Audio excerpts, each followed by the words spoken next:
The Inquisitions by Joseph Bjorn and Timothy Floggen. The medieval Inquisition was the brainchild of Pope Gregory IX and the predecessor of the Spanish Inquisition.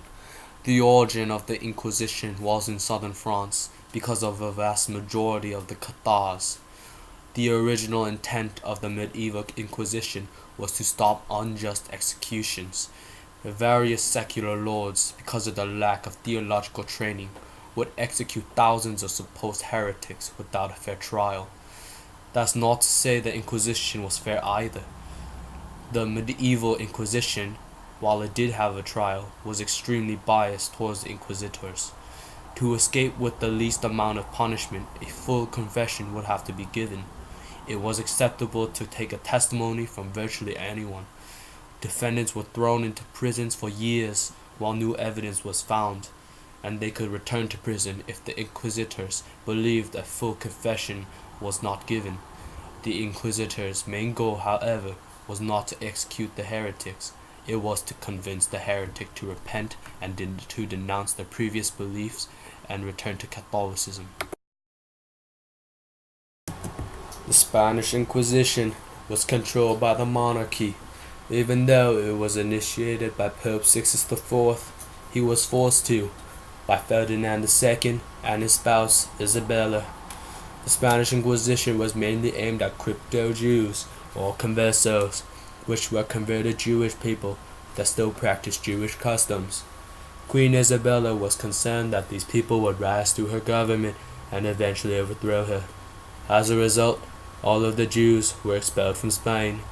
For the unlucky ones that were captured by the inquisitors, they were tortured in horrible fashions in order to get a confession and denouncement of the Jewish faith.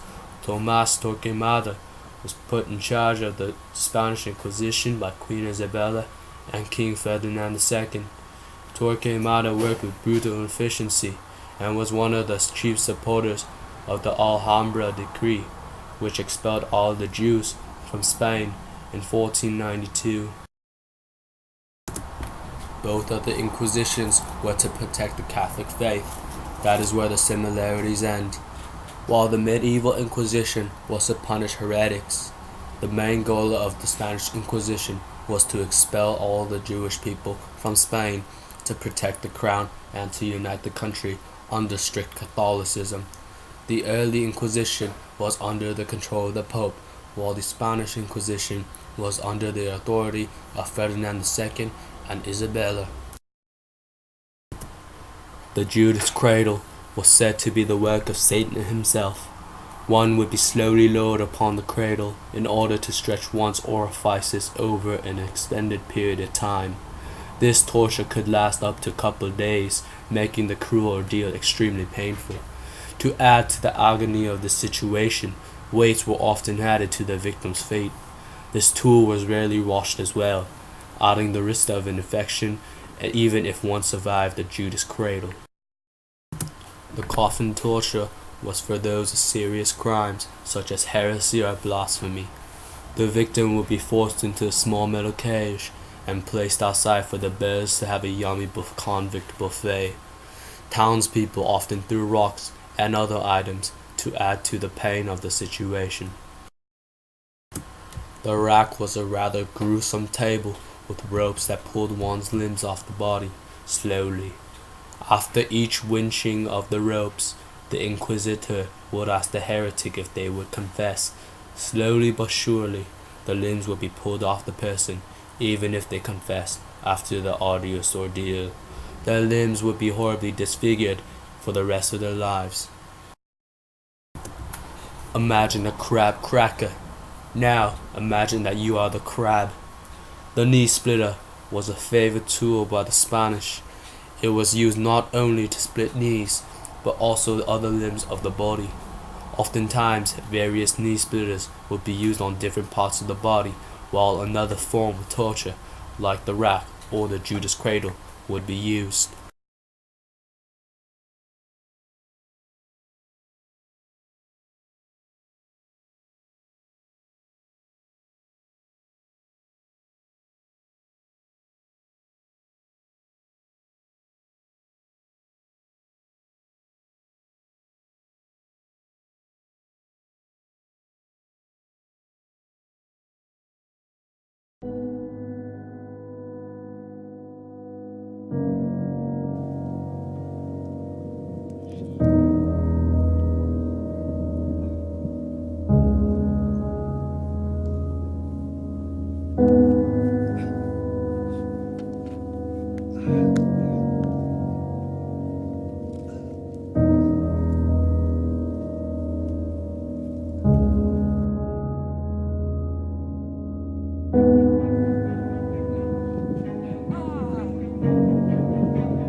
you.